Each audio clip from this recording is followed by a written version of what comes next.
Coming up, navigating workloads in your lab and workforce challenges in your field. Did someone say AI? Plus, what those true crime shows get wrong about forensic pathologists. Hint, they're a dressed-down kind of crowd. This and more next on the Path News Network. Welcome to the Path News Network Daily Edition, powered by the College of American Pathologists. I'm Elizabeth McMahon. It's Wednesday, September 10th, and here are the latest headlines. Whether you're new to the field or a seasoned professional, tremors in the job market have affected every age and stage of the pathology workforce. This Saturday at CAP 25, join leaders from the House of Delegates and the Residents Forum for a candid discussion on pressing workforce issues, including job supply and demand, AI's impact on the field, and visa and immigration challenges. National experts, including an immigration attorney, will host a Q&A and offer practical takeaways. Find out more in the show notes. AI, no other innovation holds more promise and potential pitfalls for clinical pathologists. As this rapidly evolving technology expands, so do questions about its application in the lab. Starting this weekend at CAP 25, members can test and interact with 7 AI models, explore curated patient cases, and replicate a lab workflow in a safe, secure AI studio. Don't miss the demos and discussions with your peers about their experiences using AI. Check the CAP 25 event app for more information and visit the AI Studio and the CAP Innovation Hub at booth 325.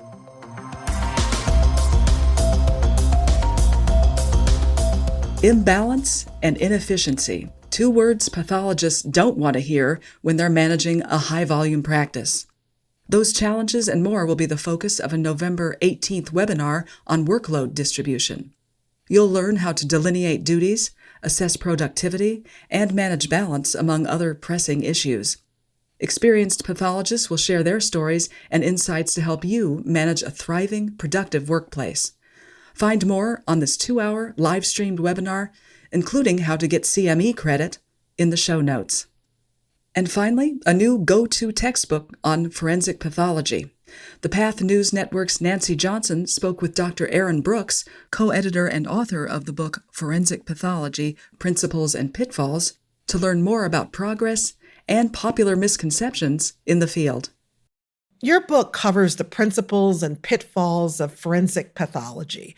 What do you most want people who work in this field to know?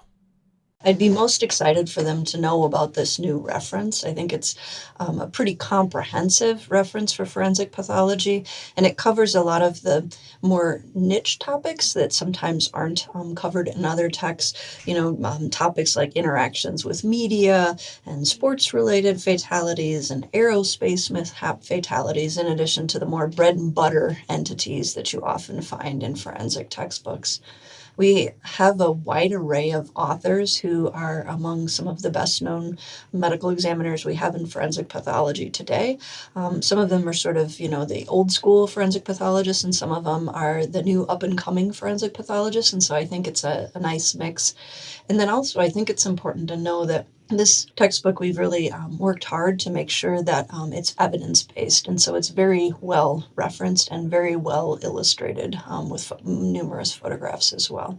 A textbook that can be used both by sort of a more novice person who's just kind of learning about forensic pathology, but also one that would be applicable for an experienced forensic pathologist to use as a reference. What would the most highly trained physicians who do autopsies every day not fully understand about death investigations? Like any field of medicine, forensic pathology evolves, and the thinking on certain topics changes, and also the ancillary testing options that we have available to us change over time. So sometimes experienced pathologists may not be aware that, for instance, molecular testing offers the ability to get culture results. Even if one didn't culture at autopsy, one can still use molecular testing to help figure out particular infectious diseases disease organisms. There's also new molecular testing profiles available for causes of sudden cardiac death and for causes of aortic dissection. So I think sometimes even experienced pathologists may not be aware of all the new up-and-coming technologies that are available that can help better sort out what is the cause of death, and more importantly, help sort out whether there's a possibility of genetic transmission of certain disease processes, which can have very important implications for the family members of the decedent. There's so many true crime shows out there. What's the biggest misconception people have about this discipline of forensic pathology?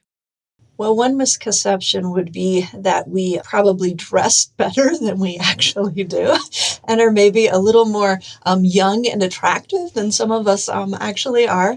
Another misconception would be that I think sometimes the shows give the false impression that answers can be obtained more rapidly than we're actually able to provide them, and maybe also that the information that we are able to provide is maybe a little more specific than is actually possible with the state of science we have today. They help popularize our specialty, and so that is a plus, but I think they can also lead to those misconceptions that we are able to give more specific answers than we actually can, and also able to give those answers in a more rapid time frame than we actually can. That wraps it up for today. Don't forget to check your inbox for more news like this in CAP's weekly edition every Thursday. We're back each morning at 5 a.m. Eastern with the daily edition. You can subscribe to this show on Apple, Spotify, or your favorite podcast app. I'm Elizabeth McMahon. Have a great day, everyone.